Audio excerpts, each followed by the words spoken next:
మన టిట్కో ఇండ్లు కడితే దానికి వీళ్ళ రంగు, ఆయనకి ఈయన ఫోటో, దానికి ఈయన పేరు.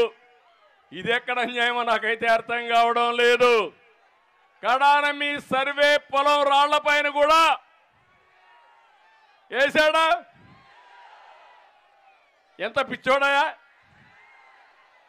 పొలాల్లో కూడా వేసాడు.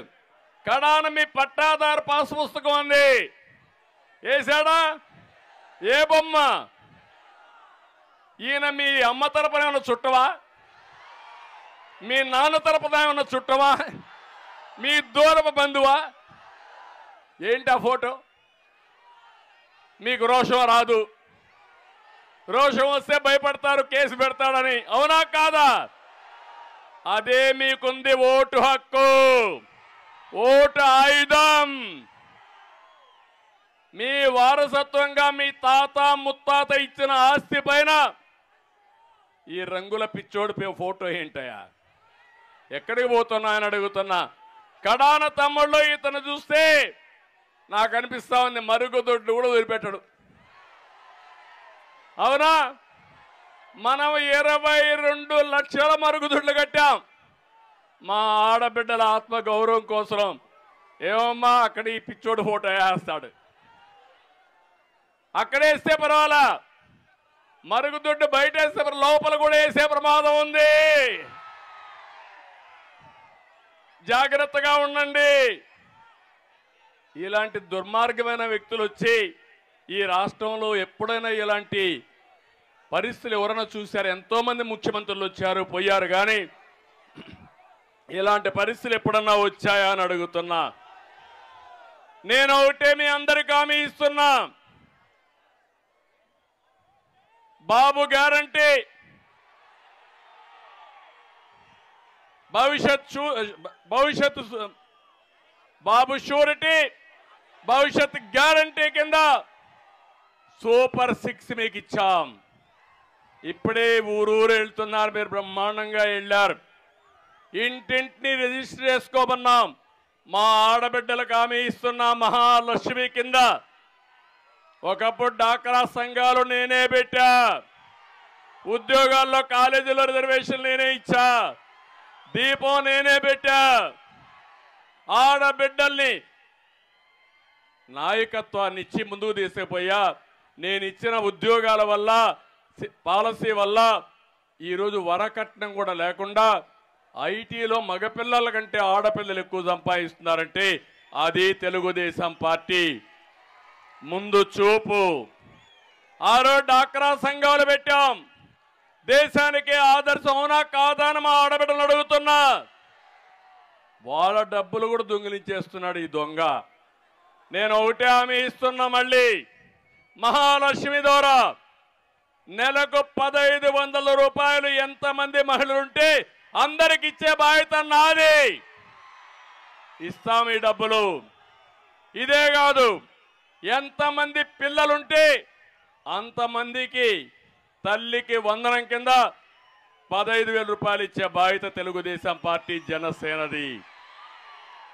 ఈ రెండే కాదు, ధరలు పెరిగాయి, అందుకనే 3 సిలిండర్లు ఉచితంగా ఇస్తానని, దీపం పెడతానని మీకు హామీ ఇస్తున్నా.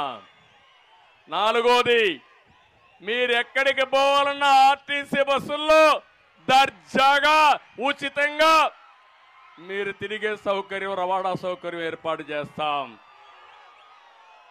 మీకు మంచి నాయకత్వాన్ని ఇస్తాం. డబ్బులు సంపాదించే మార్గం కూడా నేర్పిస్తా. ఇదే కాకుండా మా యువత తమలో 20 లక్షల ఉద్యోగాల 5 ఏళ్లలో ప్రభుత్వంలో కానీ ప్రైవేట్లో కానీ ఇప్పించే బాధ్యత తెలుగుదేశం పార్టీది. ఇంకో పక్కన మీ ఊర్లో మీరు కూర్చొని ఎక్కడికి కావాలంటే అక్కడ పనిచేసే విధంగా వర్క్ ఫ్రమ్ హోమ్, మీ ఇంటి దగ్గరనే కూర్చుంటారు. ప్రపంచ కంపెనీలకు మీరు పనిచేస్తారు.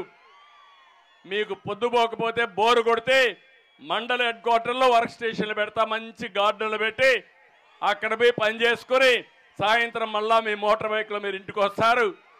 భవిష్యత్తులో మోటార్ బైక్ కూడా పెట్రోల్ అవసరంలా కరెంటుతోనే మోటార్ బైక్ ఛార్జ్ చేసుకుంటారు. మీ ఇంటి దగ్గరనే కరెంటు కూడా ఉత్పత్తి చేసుకుంటారు. సోలార్ ద్వారా ఇంటి దగ్గర కరెంటు ఉత్పత్తి చేసుకునే పరిస్థితి వస్తుంది. మీకు ఉద్యోగం వచ్చే వరకు 3,000 రూపాయలు ఇచ్చే బాధ్యత తెలుగుదేశం పార్టీ జనసేన తీసుకుంటాం. నిరుద్యోగ భృతి ఇస్తాం. అన్నదాత కింద రైతులకు 20,000 రూపాయలు సంవత్సరానికి ఇచ్చే బాధ్యత తీసుకుంటాం. ఇది కాకుండా వెనుకబడిన వర్గాల కోసం ఒకటే హామీ ఇస్తున్న తెలుగుదేశం పార్టీకి వెన్నెముక వెనుకబడిన వర్గాలు వారి వల్లనే ఈరోజు తెలుగుదేశం పార్టీ బ్రహ్మాండంగా ముందుకు పోయే పరిస్థితి వచ్చింది. మళ్ళీ జై హో బీసీ కింద ప్రత్యేక చట్టాన్ని తీసుకొస్తాం, సబ్ ప్లాన్ పెడతాం. నా వెనుకబడిన తరగతుల్ని వెనుకబడిన వర్గాల్ని 140 కమ్యూనిటీస్ని బాగు చేసే బాధ్యత తెలుగుదేశం పార్టీ జనసేన తీసుకుంటామని మీ అందరికీ హామీ ఇస్తున్నా. ఎస్సీలకు న్యాయం చేస్తాం, ఎస్టీలకు న్యాయం చేస్తాం, మైనారిటీలకు న్యాయం చేస్తాం. ఎంత దుర్మార్గుడంటే ఈ ముఖ్యమంత్రి ఒక దళిత డ్రైవర్ని చంపి డోర్ డెలివరీ చేసిన ఎమ్మెల్సీని ఊరేగింపుతో తీసుకుపోతారంటే ఈ పార్టీ వీళ్ళు మనుషులా రాక్షసులా నాకైతే అర్థం కావడం లేదు.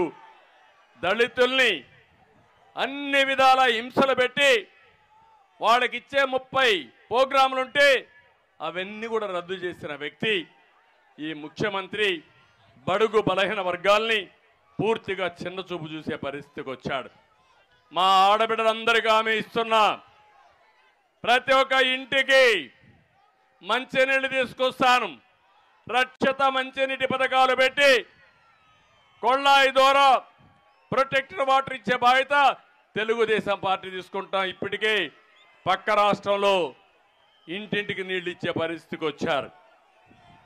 ఇవన్నీ కూడా సూపర్ 6 కాకుండా ఇప్పుడు చెప్పినట్టు కాకుండా ఎస్సీల కోసం, ఎస్టీల కోసం, మైనారిటీ కోసం, బీసీల కోసం ఏం చేస్తామో తొందరలోనే ఒక ఎలక్షన్ మేనిఫెస్టో తీసుకొస్తాం. జనసేన తెలుగుదేశం తొందరలోనే అనౌన్స్ చేస్తామని చెప్పి కూడా నేను మీకు తెలియజేస్తున్నా. తమ్ముళ్ళు, ఈరోజు నిన్న మొన్న చూస్తున్నారు, జగన్మోహన్ రెడ్డి ఎమ్మెల్యేలు నమ్మడం లేదు. అవునా? నమ్ముతున్నాడా అని మిమ్మల్ని అడుగుతున్నా. అసలు ప్రజలు జగన్మోహన్ రెడ్డి నమ్మడం లేదు, ప్రజలు నిన్నమ్మడం లేదు, మీరు మాత్రం ఎమ్మెల్యేలు నమ్మడం లేదు. దీనికి ఏం చెప్పాలి నాకైతే అర్థం కావడంలా. రాష్ట్రం మొత్తం ఒకటే అంటున్నారు, ఆంధ్రప్రదేశ్ హేట్స్ జగన్, సైకో పోవాలి. ఇది నా నినాదం కాదు, ప్రజల నినాదం. అవునా కాదా అని మిమ్మల్ని అడుగుతున్నా. ఇప్పుడే ఈ మార్గం ఉన్నారంటే రేపు ఎన్నికల నోటిఫికేషన్ వస్తే వైఎస్ఆర్ కాంగ్రెస్ నాయకులు ఇంట్లో నుంచి బయట కూడా రాలేరు. వస్తారా అని మిమ్మల్ని అడుగుతున్నా. ఊర్లు ఒకటి అవుతాయా లేదా అని మిమ్మల్ని అడుగుతున్నా. కావాలా లేదా అని మిమ్మల్ని అడుగుతున్నా. ఇప్పుడు కొత్త పాలసీ తెచ్చాడు తమ్ముడు ఈయన. ఈ ఊర్లో చెత్త, ఆ చెత్త ఏం చేస్తున్నాడు, వేరే నియోజకవర్గాల్లో మార్చేస్తున్నాడు. ఎప్పుడన్నా విన్నారా మీరు ఇది? ఎమ్మెల్యేల ట్రాన్స్ఫర్లు ఉన్నాయా? ఎప్పుడన్నా స్వాతంత్రం వచ్చినప్పటి నుంచి మీరు చూశారు, అవునా కాదా? ఎప్పుడన్నా ఎమ్మెల్యేని ట్రాన్స్ఫర్ చేసిన సందర్భం ఉందా? మంత్రిని ట్రాన్స్ఫర్ చేసిన సందర్భం ఉందా? ప్రజాసేవ కోసం ఎంపిక చేసుకుంటాం. ఈ నియోజకవర్గంలో పనికి రాని చెల్లని కాసు పక్క నియోజకవర్గంలో వెళ్తుందా తమ్ముడు? మీ ఇంట్లో చెత్త వేరే ఇంట్లో వేస్తే అది బంగారం అయిపోతుందా?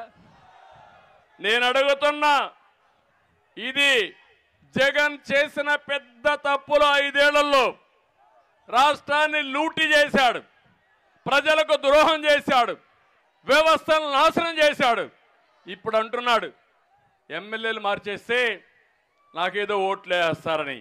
నేను ఒకటే చెప్తున్నా, మీరు ఓడిపోవడమే కాదు, జగన్మోహన్ రెడ్డికి ఇంకా పెద్ద శిక్ష చేయాల్సిన అవసరం ఉంది. మన జీవితాలు నాశనం కావడానికి, మన పిల్లల బ్రతుకులన్నీ పూర్తిగా నష్టపోవడానికి కారణం ఇతనేనని చెప్పి కూడా నేను మీకు తెలియజేస్తున్నా.